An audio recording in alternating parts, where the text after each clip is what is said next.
reporter Simon Burke. Simon, a very good evening to you. Shocking news. We were all gobsmacked. Speculation rife. Why do you think Sepp Blatter has decided to step down? I think because the net is closing in. I honestly do think that, because this guy seemed to be able to withstand anything that was thrown at him. Over the years, he could fob it aside. It was just that easy for him. He'd built an empire. He had this kind of attitude that he could hold governments to ransom. He could tell presidents and whole countries to change laws to suit FIFA, to suit FIFA's business.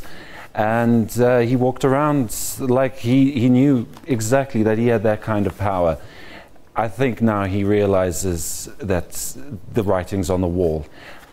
The Swiss Attorney General says, they just said, confirmed, that there is no investigation of Sepp Blatter himself. But I think he knows something that we don't, and he's cutting ties while he still can. But I don't think that's going to help, because I think he's probably still going to get caught. So this is going to have a ripple effect right across FIFA and all the nations involved. He did get an overwhelming mandate on Friday, and so people are probably asking the question, how is it that he could be so popular within FIFA, and what's going to happen to all of these 133 delegates that voted for him if the rest of the world seemingly didn't want him? Well, that's just how FIFA is structured. It's 209 members, and they all get an equal say. It doesn't matter who they are. You could be a tiny little island like Montserrat, a mere territory, or you could be Germany, who's won the World Cup 4 times. You both get an equal say, you both get an equal share. Sepp Blatter knew that, and he acknowledged all the little guys out there, and they all came and voted for him. And he always had them, the Africa vote, he always had the Asia vote, he always had the Caribbean islands, of which there were many, and he always knew that those are the key voting blocks. Don't go to South America, they've only got 11, 12 votes. Don't go to Europe, they've only got 53, we can nullify them where we get Africa. So he was very clever in constructing this voting mechanism. He now says that we must get rid of everything, that we must reform. He's now calling for reforms when he was the one who benefited the most. Since 1999, he's been the president. Last time he got re-elected, he was unopposed. He's very, very confident. He was very confident, and he had structured everything to suit him.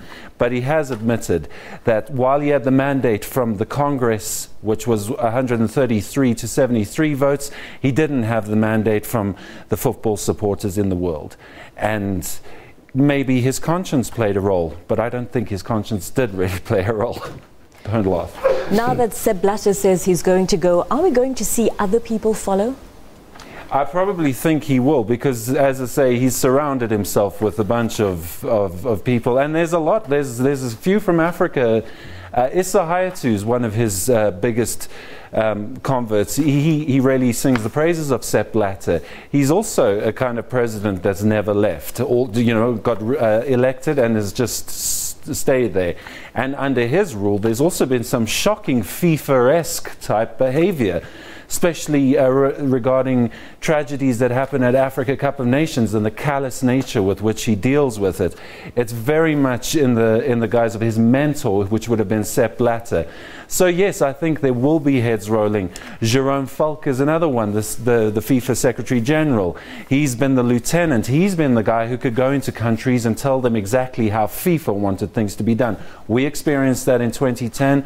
Brazil had it in 2014. I think those days are gone. I think the days where they call the shots are gone. Sepp Blatter clearly acknowledged that there had to be some sort of humility in being a leader of FIFA, if we read the subtext. So yeah, I think there's going to be a whole raft of changes. We're running out of time, so maybe quickly, tomorrow there's a press conference. Do we have any idea what might come out of that? And it seems temperatures are rising domestically around the $10 million. I don't know. I think speeches are being rewritten as we speak. But I think they're going to stick with what has been said. We didn't pay a bribe. Everything was up front. Everything tallied. No public money was spent. That kind of thing. However, the guys that I think they were looking to for support in Zurich, in the offices in Zurich, are now all going. So I think there might be a little bit of a leaderless, a rudderless ship, so to speak, unless they can take this press conference and pull things together and continue and say, listen, nothing went wrong with the South African bid. Right. Simon, very quickly, just talk us through the process that FIFA is going to undertake. So Sepp Blatter will remain for how long? Who's likely to take over? What's going to happen? Well, therein lies the worry for me, and I think for a lot of people, because I don't think Jordan's Prince Ali bin Al Hussein was the best candidate to go up against Sepp Blatter.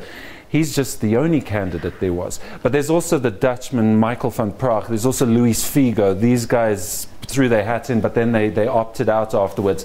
They might come back. We don't have any confirmation as of yet whether all these guys who had announced their candidacy for president when there was the 65th Congress, we don't know if they're going to come back and throw their hats in. But the worry is, it's twofold. First of all, the guy from Jordan, I don't know if he's a good bet. Secondly, I don't know if UEFA with Michel Platini can solve the world's woes. And I don't know if it's fair that everyone has to start now listening to Europe. Because if you look at it, maybe Europe did get their way. I mean, they dug their heels in the most at the FIFA Congress and they tried to make some sort of change. And now they're getting it. But is it a good idea that one continent calls the shots, especially seen as they are the most powerful continent? Would that be fair? So there's a lot of worries as to who might take over and what might happen. So it'll be interesting. All right, interesting times indeed. Simon, thank you very much indeed for giving us an update on a story that continues to unfold day by day, and one gets a sense certainly that we've come to the end of an era as far as FIFA is concerned.